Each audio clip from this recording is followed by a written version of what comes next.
ug dinhi ning atong tulumanon. Inyong masayran ang kamaturan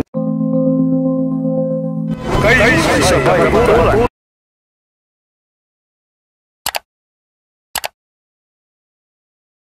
Magandang araw po. Kumusta? Ang pag-ibig at kapayapaan ni Kristo maghari nawa sa puso at isipan natin.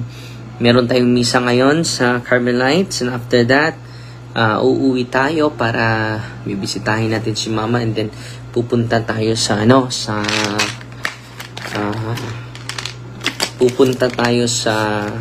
Sagbayan. Duduawin natin yung mga mahal natin sa buhay para sa ating mga ninuno na hindi natin kalimutan ang pagunitan nila, no? At dadalawin ko din si Lula Tuyang, no? So kumusta at sana po nakasamba na tayo lahat, nakasamba na sana tayo lahat. At hindi lang nakasamba, nakabisita na. Okay, mga lala, November 1 to November 8 yung advice ng ating simbahan, yung invitation. Kung hindi ka man makapunta November 1 and 2, meron na pa namang 3 hanggang 8, no? At ang simbahan nagbigay sa atin ng special plenary indulgence, no, sa ating lahat po. So, kumusta po? Si Ana Babera, lagi itong nanonood sa atin. Si Chichi Baterna. So, ngayon mga kapatid, ano ang dapat nating gawin? Dahil merong darating na bagyo, no? Parang super typhoon itong bagyong ito, mga kapatid. So, anong dapat nating gawin? Relax lang po. And then, contemplate the Word of God para hindi tayo mataranta. Hindi po makatulong yung pagkataranta. Let us increase our trust to the Lord. And then magdasal tayo. No? Alam nyo, nakaranas po ng grabing bagyo.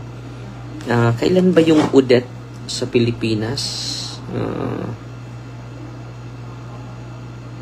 Grabe yun. Yung Odette sa sa Bohol, grabe yun.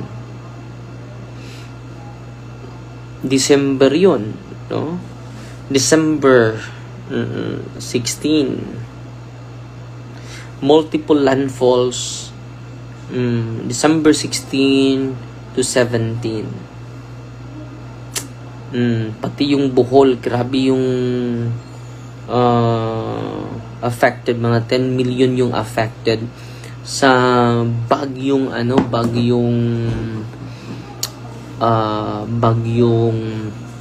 Odette. So anong nangyari sa bagyong Odette? Ito yung isi-share ko sa inyo, no? Yung aming office sa Valencia, Bohol, kahoy lang, and then yung extended namin ng mga bubong, kahoy lang din, light materials, mga kapatid. At doon po ako naabutan ng bagyo. Doon ako nakatulog sa office dahil natapos kami mga bandang alas 5 na o alas 4, lumakas na yun, daan-daan na yung lumakas yung bagyong Odette. Parang super typhoon ba itong bagyong Odette? Magandang araw po mga kapuntos, at sa araw na ito po meron po akong tampok na video para sa inyo at sana ay magustuhan ninyo. Kaya sa mga bago pa po sa aming channel, please po don't forget to hit the subscribe button at ang notification bell para maging notified kayo sa bawat video na ilalabas ko sa channel na ito. At bilang kahilingan po ng punto por punto timot naway maintindihan po ninyo, sana po wag nyo pong i-skip yung mga ads sa aming mga video. Sa maliit na bagay na po na yan, malaking tulong po yan sa ating programa at sa ating ministry. Sana po maunawaan po ninyo. Maraming salamat po, kaya wag na po natin patagalin. Simulan na po natin.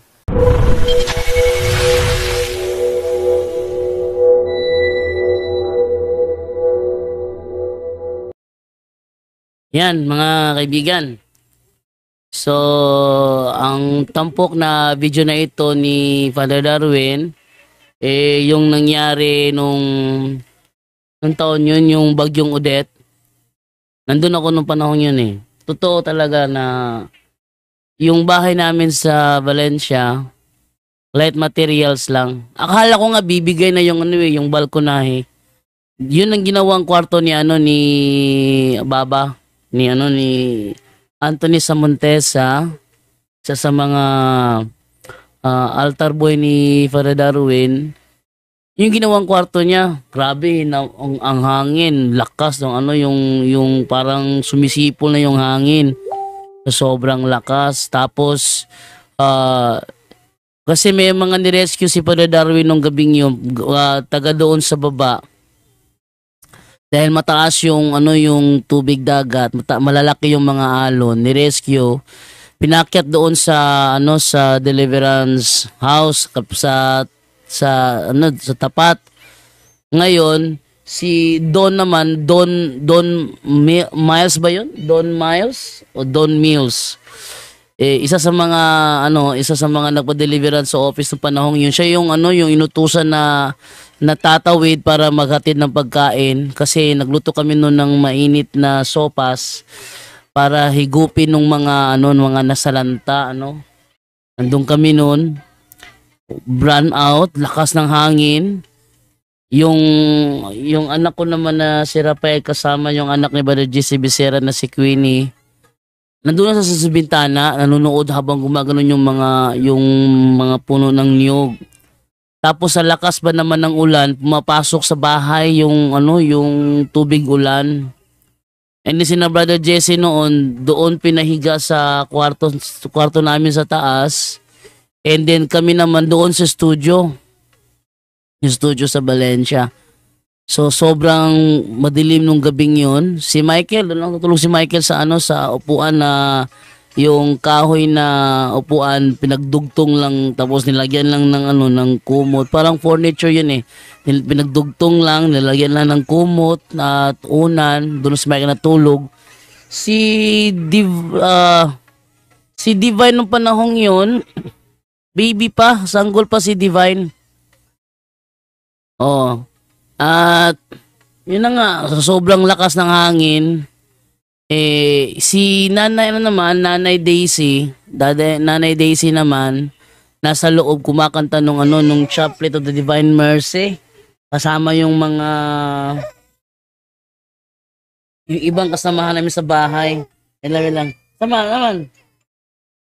Wait lang So, kasama yung ibang kasamahan namin sa bahay, kinakanta yung Chaplet of the Divine Mercy. Sobrang lakas talaga, no? Halos wasakin yung balkonahe. Light materials lang po. Pero milagro talaga dahil kinabukasan humupa na yung bagyo. Wala man lang damage sa bahay.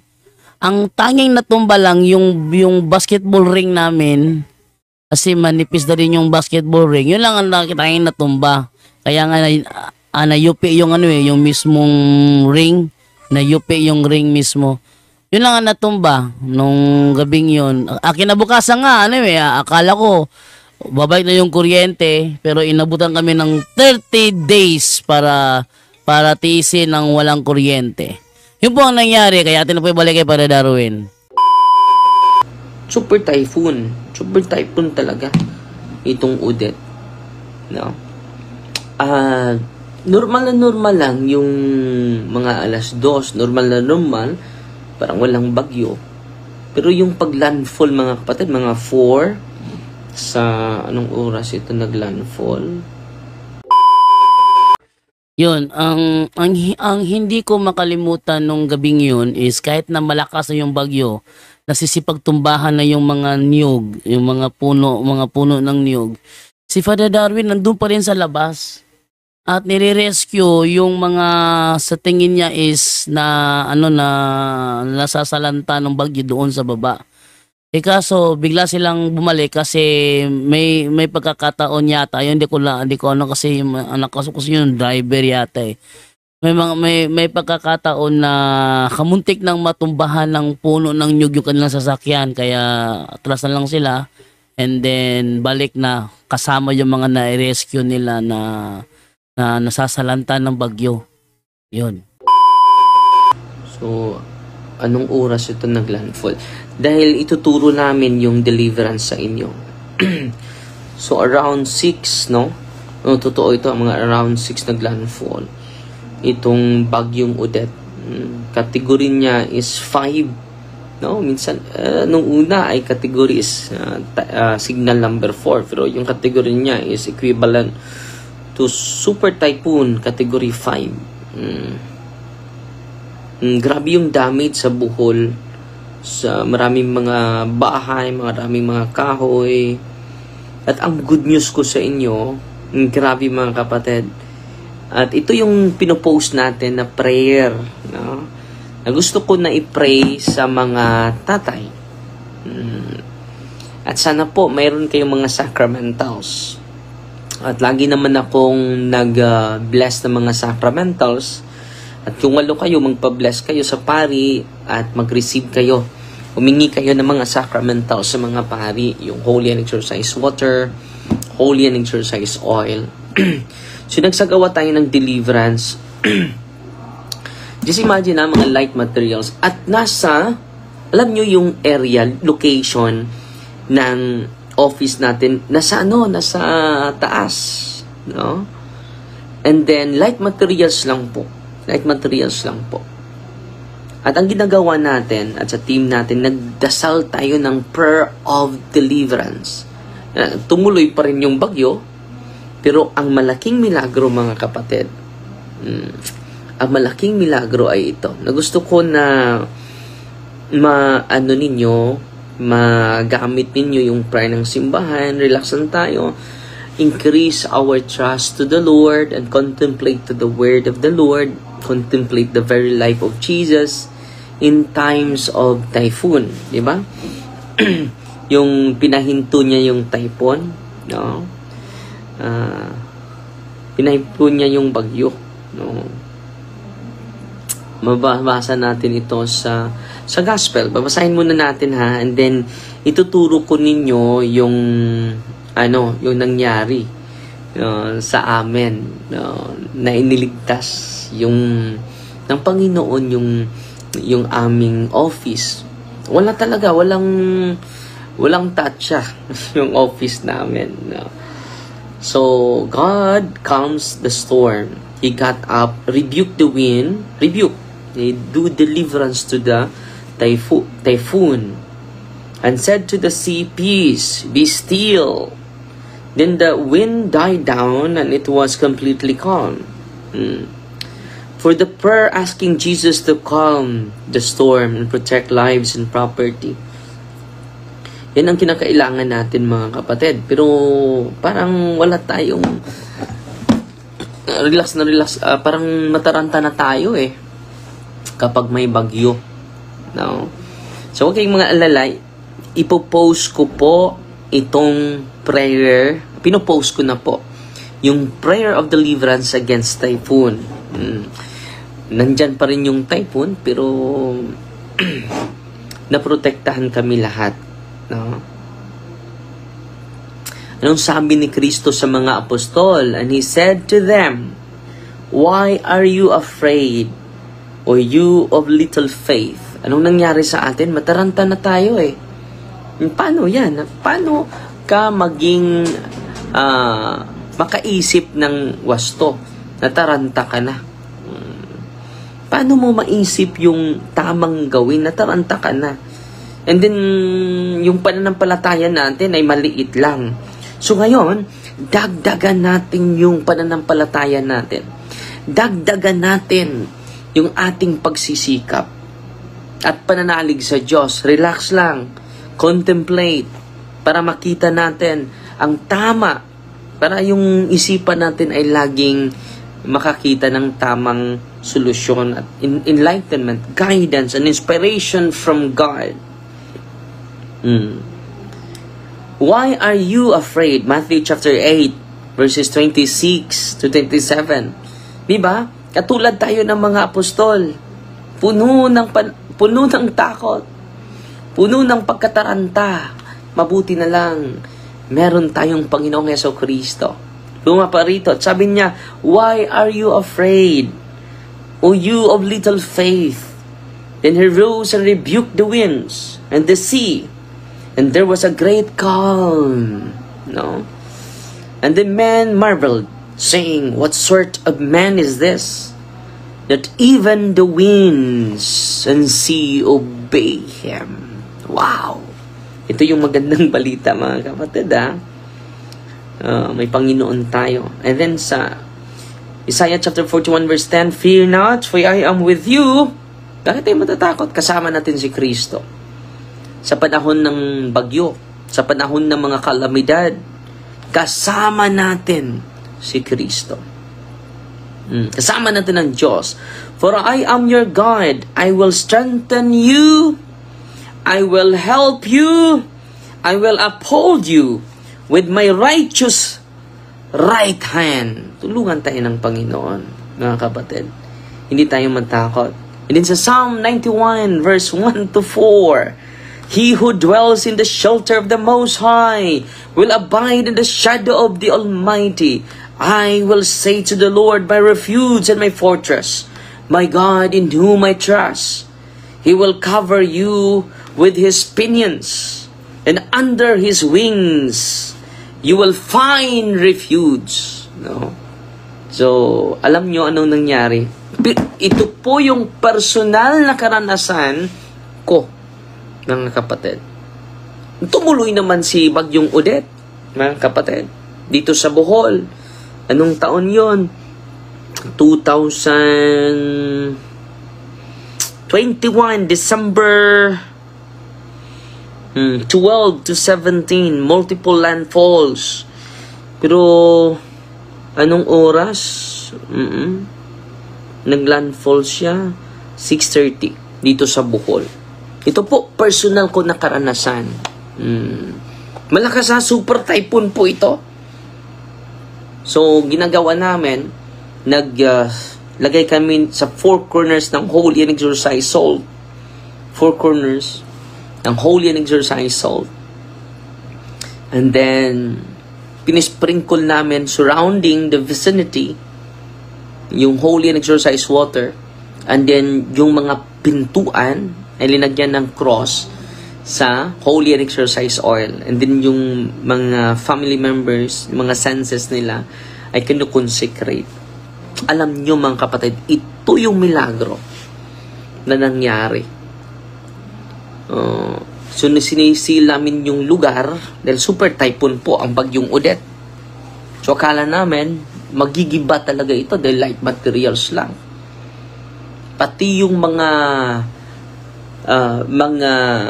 halaman dun sa mga saging sa harap namin, hindi natumba. Yung mga light materials, yung bubong, light materials lang. Lahat, light materials po yung mga bubong namin. Alam nyo, mga kapatid, walang tatsa. Walang sign na may bagyo. Alam nyo, yung harap namin, yung sa labas na sa vicinity ng exorcism, dahil dun sa Valencia, Anas, yung area namin, yung sa labas ng fence, mga kapatid, grabe. Yung malaking, sa labas na, yung malaking kahoy, tumba. Yung sa paligid namin, mga kahoy na tumba. Just imagine sa loob ng vicinity ng St. Michael Exorcism Center, grabe. Walang damage po. Wala pong damage. Hindi po kami nakapag-repair. No. Anong ginagawa namin? Ito yung ginagawa namin. Nagsagawa kami ng deliverance prayer. At pinupost ko na po yung prayer of deliverance, mga kapatid. At katulad ni Kristo, no? Safe lahat. Katulad ni Kristo, hindi na-damage yung sasakyan nila. Hindi din na-damage yung buong lugar na na-seal natin. Grabe, no? At ito po ay personal na karanasan. Hindi nga ako makapaniwala eh. Yung paligid ko, wala ng bubong. Yung sa paligid namin, maraming mga bahay na wala ng bubong. How much more yung office sana ay nasa taas na parte. Nasa taas ng parte yung office natin sa Valencia. Mataas yun. Pero yung light material na bubong, yung light material na bahay, dahil nagsagawa tayo ng prayer of deliverance, mga kapatid. At ito po ay personal na experience ko. Personal na karanasan ko. So kaya nga, ibinahagi ko ito sa inyo. At dapat ang tatay ang mag-pray nito, mga kapatid. Ito yung prayer. Binibigyan natin ng instruction, mga kapatid, no? At pinopost ko na po ito dito sa ating pinopost ko na ito dito sa ating Facebook. At sana makapin ninyo, pinopost ko po ito. Nagbigay tayo ng instruction for protection during the typhoon. Ito po, I invite you, dear brothers and sisters, to pray this deliverance and protection prayer together in faith. After praying, sprinkle holy and exorcised water around your home, asking God to bless and shield your dwelling from all harm. Ito talaga yung ginagawa namin. Then, place holy and exorcised salt at the four corners of your house, invoking God's protection over every direction. Ang unang gumagamit ng holy and exorcised oil, salt, ay si Prophet Eliseo. Hindi po si Father Darwin ang unang gumamit ng salt.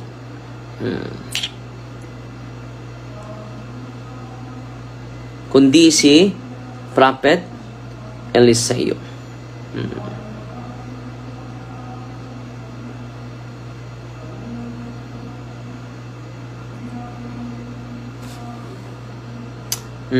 So kasali talaga yung covenant as salt and purity. Ano yung salt? As covenant and purity.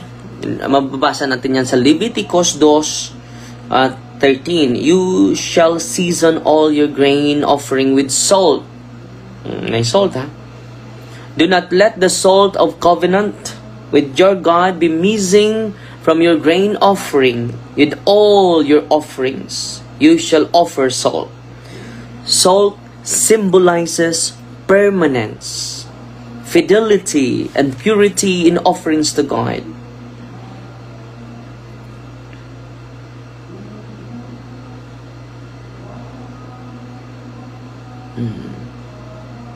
So, mabasa natin yan sa Leviticus 2:13.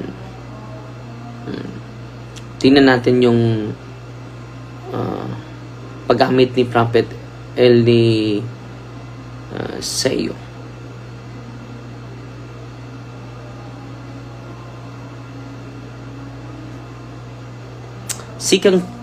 Second Kings chapter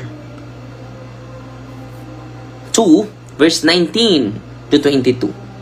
The men of Jericho came to the prophet Elijah, saying, the city is good, but the water is bad, and the land is unfruitful. Prophet Elisha asked for a new bowl with salt. May salt, ha? And he threw it into the spring, and he says, that says the Lord, I have healed this water. From now on, neither death nor miscarriage shall come from it. So the water became pure and life-giving, removing its toxicity. Ano yung symbolism ng salt? The salt cleansed and healed the poison water. Life-giving, salt restored the water to sustain life. Spiritually, it symbolizes God's power to restore and sanctify. So, sinong unang gumamit, no? ng holy salt ay si Prophet Eliseo. And yan din a sign of permanence and purification. So ito yung prayer, mga kapatid. So una, lagyan ng 4 corners yung bahay mo ng holy and exercise soul. Finally, anoint each family members, making the sign of the cross upon their forehead and the senses, eyes, ears, lips, hands, and feet, with holy and exercise oil, praying that they may be safeguarded in body, mind, and spirit. Do all this with faith and trust in the Lord's power. For the Lord is my refuge and my fortress, my God in whom I trust. Psalm 91 verse 2. Ito yung prayer, mga kapatid, pinopost ko na po ito. At sana po ay ma-pray po ito. So, pinaka-importante yung head of the family ang mag-pray nito. To protect our family members, to protect our properties, to protect our land, our properties. Okay? Salamat sa pag-share sa safety and protection prayer during natural calamity. Ito yung prayer, mga kapatid. No. Deliverance and protection prayer against a typhoon. Nagpray po tayo, in the name of the Father and of the Son and of the Holy Spirit. Amen. Almighty and ever-living God, Lord of all creation, and ruler of heaven and earth, we come before you in humility and faith, acknowledging our total dependence upon your divine providence. At this time of peril, when the forces of nature grow fierce and fearful, we implore you, stretch forth your mighty hand to protect us from the approaching typhoon. Lord Jesus Christ, you who calmed the raging sea and commanded the storm to be still, look with mercy upon us, your people, who carry out to you in trust and hope. Speak once more your sovereign word, peace, be still.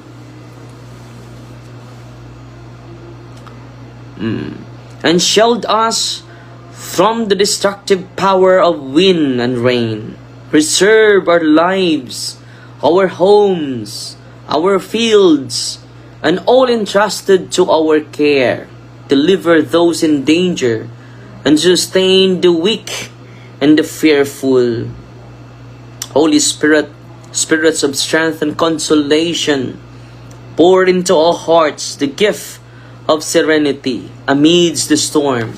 Grant us steadfast faith in the Father's love, and inspire in us a spirit of charity toward one another, that we may become instruments of your peace and compassion. Most Blessed Virgin Mary, Star of the Sea and Mother of Perpetual Help, spread your maternal mantle over us and our land. Intercede with your Son, our Lord Jesus Christ, that we may be delivered from all harm and preserved in safety. Saint Michael the Archangel, defend us in battle. Be our safeguard against all evil and danger, and protect us from every calamity that threatens body or soul. Our beloved patron saint, yung patron saint mo, i-mention mo sa parokya. Dito sa atin, Our Lady of Holy Rosary, pray for us and for this community which honors your name. Stand before the throne of God and plead for our deliverance, that we may be spared from destruction and remain steadfast in faith through every trial. Holy guardian angels, tawagin natin yung guardian angels natin. Faithful protectors appointed by God, surround us with your heavenly light. Guard us from all danger. Lead us to safety and bring peace to all hearts. Heavenly Father, in your boundness, mercy, and compassion, hear the prayers of your children. Grant that this typhoon may weaken and pass us by without harm. May your holy name be glorified in our deliverance, and may we always trust in your provident care. Through our Lord Jesus Christ, your Son, who lives and reigns with you in the unity of the Holy Spirit, God, forever and ever. Amen. And then magpray tayo ng one Our Father, one Hail Mary, one Glory Be. Our Father, who art in heaven, hallowed be the name, the kingdom come, the will be done on earth as it is in heaven. Give us this day our deliverance, and forgive us our trespasses, as we forgive those who trespass against us. And lead us not into temptation, but deliver us from evil. Amen. Hail Mary, full of grace, the Lord is with you. Blessed are you among women, and blessed is the fruit of the womb, Jesus. Holy Mary, Mother of God, pray for us sinners, now at the hour of our death. Amen. Glory to the Father, to the Son, and to the Holy Spirit, as it was in the beginning, is now, and ever shall be, world without end. Amen. In the name of the Father, and of the Son, and of the Holy Spirit. Amen. So, una mga kapatid, relax lang po tayo, and then increase our faith in God. He is Almighty. Kahit dadaan pa yung bagyo, pero yung pananampalataya natin ay grabe, makatulong po natin yan. And then use the sacramentals of the church. And then, ano pang gawin natin? Do deliverance. At pinupost ko na po ito para magamit po ng mga tatay at mga nanay. Kung wala na kayong tatay, nanay, kayo nang gagamit po. Okay? Malinaw ba yan? Sana po ay ma-share po ninyo ang prayer ng simbahan natin. At mapuno tayo ng pananampalataya, mapuno tayo ng pananalig sa Panginoon. Okay? So, greetings muna tayo dahil may i-exercise ako. So, may isi-share din ako sa inyo mamaya, no? Marami akong isi-share sa inyo, no? Sa mga experience natin sa exorcism po. At sana po ay maging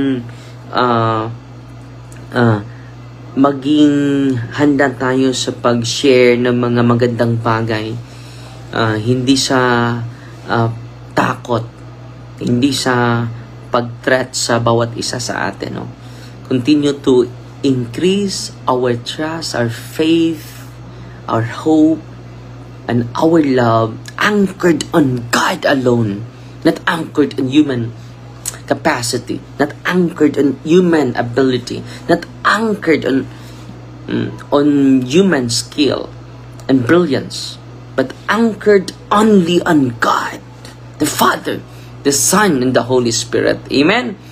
So, greetings tayo. Ate Mercy Ligan. Kumusta natin, Mercy? Malapit na matapos ang ating house and lot project para sa lubos na kailangan. Inday Shanshan, salamat Father sa imong pag-guide mo, especially sa paggamit sa mga sacramentals. Amen.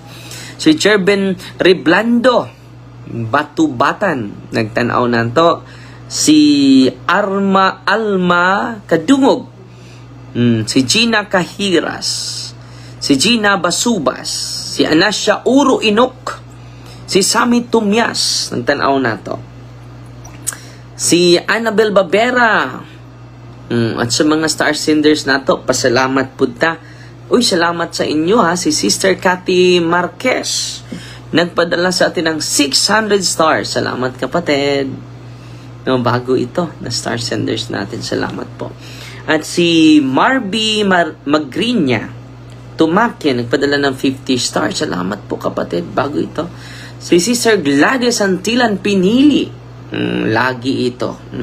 Nagpadala ng 50 stars. Salamat po. Sino pa dito? Si Ana Cris Gisuro.